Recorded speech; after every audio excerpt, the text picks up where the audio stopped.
Alhamdulillah, hari ini tadi pagi peringatan milad. Kalau saya sih istilahnya tasyakuran, bersyukur atas anugerah nikmat yang telah dianugerahkan Allah bagi bangsa Indonesia, yaitu kemerdekaan. Mudah-mudahan Indonesia ini selalu dianugerahkan keberkahan dan keselamatan oleh Allah SWT. Syukuri sesuatu itu yudhir bil ibadah, menampakkan dengan ibadah. Mencium bendera boleh, yang kita cium bukan kainnya, batin kita, niat kita mencium usaha mereka gitu loh, menghargai usaha mereka gitu loh. Ayo ya, kayak kalau kita cium tangan orang tua kita ini yang membesarkan kita.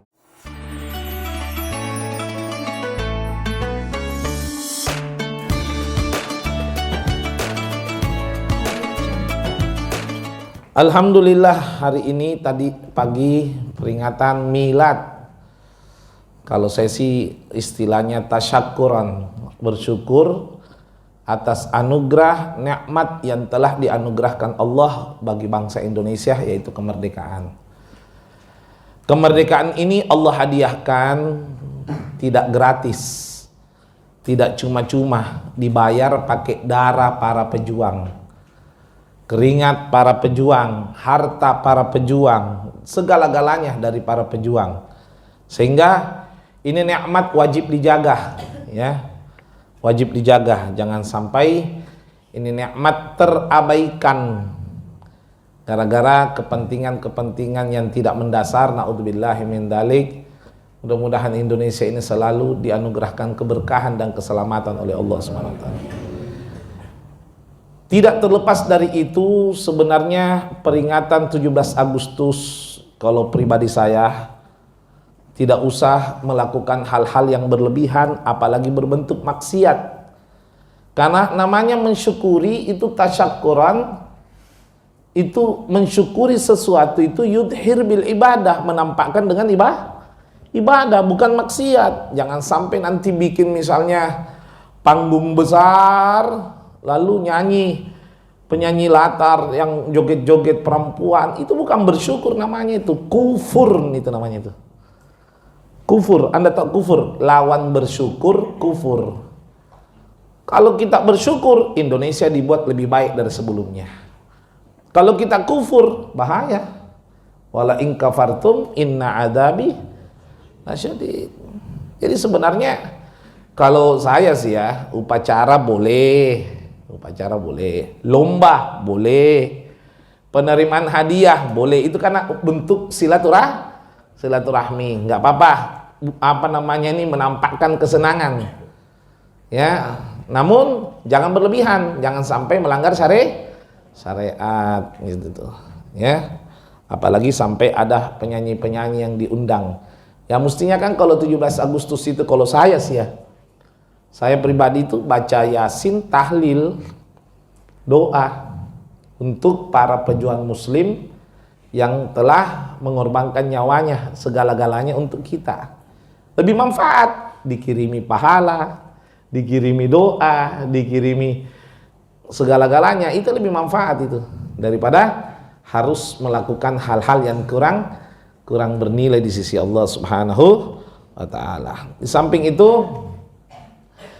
jangan sampai kita ini terlalu ekstrim ya. Ada aliran itu, mungkin aliran salah fikir ya, yang kadang-kadang itu mengatakan dilarang hormat sama bendera. Ada apa hormat sama bendera? Ini kain. Ngapain hormat sama benda mati? Hakikatnya memang secara zahir kita hormat sama benda, tapi hakikatnya kita hormat bukan sama bendera, sama mereka yang mempertahankan itu bendera, mereka yang memperjuangkan itu bendera, mereka yang rela mati untuk itu bendera, yaitu untuk Indonesia. Yaitu siapa? Para pahlawan. Kita menghormati kayak seolah-olah kita bangga dan sungkan dan senang gitu loh. Ya boleh, kenapa tidak boleh? Ya boleh. Mencium bendera boleh, yang kita cium bukan kainnya, batin kita, niat kita mencium usaha mereka gitu loh, menghargai usaha mereka gitu loh. Ayo Ya, kayak kalau kita cium tangan orang tua kita ini yang membesarkan kita gitu loh. Jadi boleh, nggak ada larangan itu. Jadi jangan sampai ada ekstrim di dalamnya situ. Alhamdulillah ya. Insyaallah mudah-mudahan Indonesia lebih baik dari sebelumnya insyaallah. Tapi saya tambahkan sedikit, kemerdekaan Indonesia tidak boleh kita pura-pura tidak tahu bahwa campur tangan yang paling berpengaruh adalah para ulama. Karena Indonesia dijajah 350 tahun, tidak mampu menggerakkan rakyat secara frontal kecuali berkat jasa para ulama. Ya, Cuk Nyadin, walaupun perempuan ya, tapi mereka tokoh agama, Pangeran Diponegoro, Kiai Hasyim Asy'ari dan lain sebagainya. Mereka itu yang penggerak gitu. Karena dari dulu memang itu ulama didengar bicaranya. Sehingga kita ini jangan sampai selalu ulama dikambing hitamkan yang mau memecah belah Islam, yang mau memecah belah Indonesia. Jangan sampai ulama seolah-olah selalu dikambing hitamkan, tidak cinta tanah air gitu loh. Dibuat seolah-olah ini Islam ini anti tanah air. Belum ada ABRI, belum ada polisi. Indonesia ini merdeka di tangan umat Islam. Maaf loh ya, ini bukan kita meniadakan non-Islam, paling berjasa. Ya, paling berjasa. Jadi jangan sampai kita ini dikira Islam ini nggak ada pengaruh, nggak ada jasa. Ya, yang membuat lagu Indonesia Raya habaib, lagu-lagu pahlawan habaib, ya mereka ada semua itu. Jadi yang mengusulkan bendera merah putih habaib, itu semua itu. Jadi ada andil ulama di dalamnya. Cuman kita ini mau dibuat jauh dari ulama, mau dibuat benci dengan habaib karena ada udan di balik batu. Ya, supaya negara ini sifatnya nasionalis frontal tanpa ada religiusnya yang berdasarkan ketuhanan yang Maha Esa. Namun mudah-mudahan insya Allah ke depan Allah berikan hidayah para pemimpin kita untuk lebih taat kepada Allah. Allah angkat pemimpin yang adil, yang takut kepada Allah, dan ulama-ulamanya diberi hidayah untuk tetap berjalan di relnya masing-masing. Ya, karena sekarang ulama ini berlomba-lomba ambil jabatan. Ada yang menjadi komisaris PT Kereta Api, ya, ada yang ambil jadi Wakpapres. Jangan, kalau bisa ulama relnya masing-masing. Bagaimana Allah mengajarkan dalam Al-Quran, ya, la syamsu yang bagi laha antudrigal gamar, matahari tidak mampu mendahului jalannya bulan ini. Walal lailu sabiqun nahar, malam tidak mampu mendahului siang, tidak mampu. Kenapa kata Allah wa kullum fi falakin yasbahun, setiap ciptaan Allah ada relnya masing-masing. Jadi ulama di relnya, politisi relnya. Kalau ulama nyebrang di relnya politisi, hancur. Politisi nyebrang di relnya ulama, sesat. Itulah yang dikatakan hadis Nabi, idawudi asy ila ghairi ahli fantadir sa'ah. Jika meletakkan sesuatu bukan pada ahlinya, tunggu kehancuran.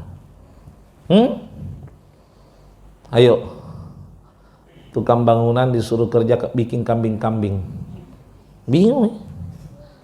Tukang las disuruh kerja gigi, hancur. Jadi ada bidangnya masing-masing. Kalau meletakkan sesuatu bukan pada bidangnya, hancurin negara. Wallahi lo ya, hancur. Ya, jadi jangan sampai kita ini kadang-kadang, aduh kasihan betul. Saya ini sudah diiming-imingi, ada yang kemarin datang partai sama saya, Bib, ku dengar Bib, ini umat tak cukup banyak Bib, kenapa tidak mencalonkan caleg? Saya, apa caleg lagi? Jangan nih, jangan, sudah cukup. Mengurus santriku saja sudah pusing, apalagi mengurus orang lain. Saya lebih baik urus keluarga, bina baik-baik keluargaku. Anakku Muhammad kalau nilainya rendah saya pukul supaya lebih rajin. Saya bina anakku lebih baik supaya lebih fokus, lebih taat, lebih disiplin daripada mengurusi. Aduh ya Allah, kota Makassar ini, Allah. Kenapa? Karena kadang-kadang orang itu berambisi jabatan itu cari nama, cari ini, cari itu. Negara kecil itu keluarga tak, itu negara kecil. Kalau keluarga saja tidak becus diurus, masa orang lain mau diurus? Betul ya? Ya. Jadi insya Allah kalau Habib besok-besok mencalonkan jadi anggota legislatif, jangan lagi dengar ceramahnya Habib. Wallahi jangan. Sudah menyimpang udah. Insya Allah mudah-mudahan kita semua dilindungi supaya berjalan pada realnya masing-masing insyaallah. Amin. Ya Rabbal Alamin. Musibah paling besar itu bukan tsunami, tapi musibah paling besar kedoliman terjadi di mana-mana, ulama takut bicara. Itu musibah paling besar itu. Naudzubillah.